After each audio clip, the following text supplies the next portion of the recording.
Assalamualaikum warahmatullahi wabarakatuh. Alhamdulillahirabbil alamin wa bihi nasta'in wa ala umuri dunya wadin wassalatu wassalamu ala asyrafil anbiya'i wal mursalin wa ala alihi washabbihi ajmain amma ba'du. Pertama-tama marilah kita panjatkan puja dan puji syukur kita kehadirat Allah Subhanahu wa taala yang telah memberikan kita banyak sekali nikmat. Nikmat iman, nikmat Islam, nikmat sehat walafiat. Sehingga pada hari ini kita masih diberi kesempatan hidup oleh Allah Subhanahu wa taala. Tak lupa salawat beserta salam semoga Allah limpahkan kepada baginda Nabi besar Muhammad sallallahu alaihi wasallam yang telah membimbing umat manusia dari zaman kegelapan menjadi zaman terang benderang seperti sekarang ini. Dan semoga kita menjadi salah satu umat beliau yang mendapatkan syafaatnya di yaumil akhir nanti. Amin ya Allah ya rabbal alamin. Hadirin rahimakumullah. Pada kesempatan kali ini saya akan membawakan tema mengenai dakwah. Kenapa saya memilih tema dakwah? Karena saya rasa dakwah ini sangat erat kaitannya dengan kehidupan kita sehari-hari. Jadi ini cukup penting untuk kita bahas. Tapi sebelum itu kita harus tahu dulu apa itu dakwah. Dakwah secara bahasa artinya menyeru, mengajak atau memanggil. Sedangkan menurut istilah dakwah adalah mengajak atau menyeru untuk beriman dan taat kepada Allah Subhanahu wa taala sesuai dengan syariat Islam. Nah, jadi intinya dakwah adalah mengajak kepada kebaikan.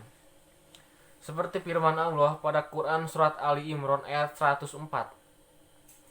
A'udzu billahi minasyaitonir rajim.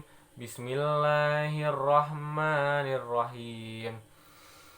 Wal takum minkum ummatun yad'una ilal khairi wa ya'muruna bil ma'rufi wa yanhauna 'anil munkar wa ulaika humul muflihun. Artinya, dan hendaklah ada di antara kamu segolongan umat yang menyeru kepada kebajikan, menyuruh kepada yang ma'ruf dan menjauhkan dari yang mungkar. Merekalah orang-orang yang beruntung. Nah, hadirin rahimakumullah. Dakwah bukan hanya tugas para ustadz, para kiai ataupun para penceramah lainnya. Tapi dakwah adalah tugas kita semua. Dakwah tidak harus di atas panggung, tidak harus di atas mimbar. Tapi dakwah bisa di mana saja dan bisa kapan saja. Sesuai dengan hadis Nabi Muhammad SAW. Man dalla ala khairi falahu mislu ajrin fa'ili. Barang siapa yang menyampaikan suatu kebaikan, maka baginya pahala seperti orang yang melaksanakannya. Hadis riwayat Muslim. Nah, hadirin rahimakumullah. Contoh kecil dakwah adalah ketika kita mengingatkan teman kita yang berbuat salah dan mengajaknya kepada kebaikan. Bahkan orang yang usianya lebih tua dari kita bisa kita ingatkan kalau dia melakukan kesalahan, tentunya dengan kata-kata yang baik dan sopan serta lembut. Kenapa? Karena Allah menyukai kata-kata yang sopan.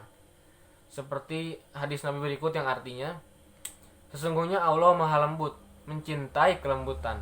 Dia memberikan kepada yang lembut apa yang tidak diberikannya kepada yang kasar. Hadis riwayat Muslim. Nah, jadi sampaikanlah suatu kebaikan dengan kata-kata yang lembut supaya mudah diterima oleh orang lain. Nah, hadirin rahimakumullah, yang membuat sebagian orang enggan untuk berdakwah adalah munculnya beberapa pertanyaan, munculnya beberapa masalah atau problem. Salah satunya seperti ini. Ketika kita mengingatkan orang yang usianya lebih tua daripada kita, kadang tidak jarang kita suka diacuhkan. Kenapa seperti itu? Karena dia merasa usianya lebih tua daripada kita, lebih dewasa daripada kita, dan dia merasa lebih ngerti daripada kita. Oke, kadang suka ada yang bilang seperti ini. Apa sih ini anak kecil sok-sokan nyeramain orang tua gitu kan? Nah, ini perlu kita pahami teman-teman bahwa kata-kata seperti itu biasa dalam dakwah. Jangan kita dengarkan, gak usah dimasukkan hati kata-kata seperti itu. Yang penting usaha kita menyampaikan, usaha kita mengingatkan sudah selesai. Mau dia mengikuti atau tidak itu urusan Allah. Karena hidayahnya datang dari Allah. Karena sesungguhnya jangan melihat siapa yang mengatakan, tapi dengarlah apa yang dia katakan. Karena semua orang berhak menyampaikan kebaikan. Nah, kemudian problem yang kedua, itu antar sesama.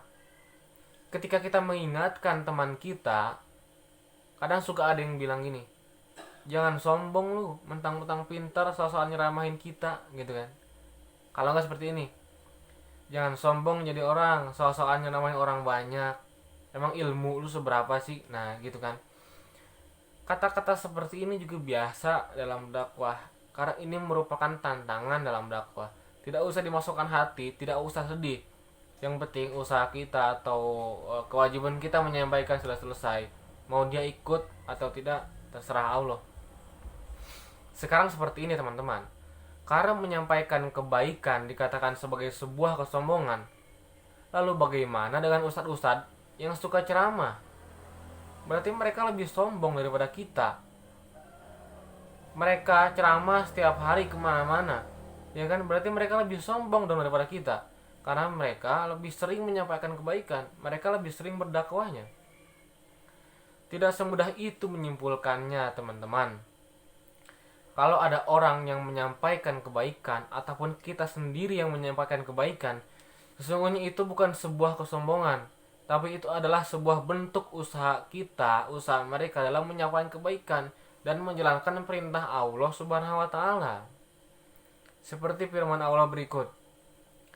A'udzubillahi minasyaitonirrajim. Wa innaka latad'uhum ila siratim mustaqim. Sesungguhnya kamu benar-benar menyeru mereka kepada jalan yang lurus. Nah, ini berarti kan ketika kita menyampaikan sebuah kebaikan, itu bukan sebuah kesombongan, tapi itu usaha kita untuk menyuruh teman-teman kita kepada jalan yang lurus. Jalan yang diridhoi oleh Allah Subhanahu wa taala.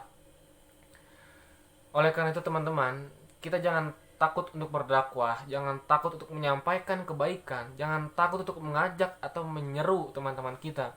Karena itu semua tugas kita semua. Kalau bukan kita siapa lagi? Nah, hadirin rahimakumullah. Yang terakhir, saya ingin memberikan sebuah asumsi kepada teman-teman semua. Seperti ini. Kita pasti pernah pergi liburan, pergi jalan-jalan. Dan ketika kita pergi jalan-jalan, pergi liburan, di sana kita melakukan apa yang kita senangi. Sampai kita pun bahagia di sana. Kemudian setelah liburan, kita pulang ke rumah, kita bertemu teman-teman di rumah, kita ceritakan pengalaman kita saat kita liburan, kita ceritakan kepada mereka apa yang kita lakukan di sana, dan mereka pun mendengarkan dengan seksama cerita kita. Dan pada saat kita menceritakannya, ada kepuasan tersendiri dalam hati kita, ya kan? Kemudian ketika ada sebuah film baru di bioskop, kita pergi menontonnya.